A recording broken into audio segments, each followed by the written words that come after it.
আমরা সামনে যে ডিভাইসটি দেখতে পাচ্ছি এটি মূলত একটি হিউমিডিফায়ার ডিভাইস। এই ডিভাইসটির সাহায্যে খুব সহজে পানিকে বাষ্প আকারে কনভার্ট করা যায়।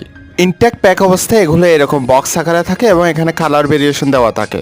এর পরবর্তী স্টেপে আমাদের উপরের পার্টটি খুলে নেওয়া লাগবে এবং ওয়াটার সেলে পর্যাপ্ত পরিমাণ পানি নিতে হবে। পাওয়ার ইনপুট দেওয়ার জন্য একটি পাওয়ার ব্যাংক নিয়ে নিলাম। এর পরবর্তী স্টেপে আমরা একটি কেবলের সাহায্যে হিউমিডিফায়ারটিতে পাওয়ার ইনপুট দিচ্ছি। আমরা দেখতে পাচ্ছি পানি বাষ্প আকারে বের হচ্ছে এবং মাত্র 0.2 অ্যাম্পিয়ার লোডে এই ডিভাইসটি খুবই ভালো পরিমাণে পানিকে বাষ্প করতে সক্ষম হচ্ছে। ধন্যবাদ সবাইকে।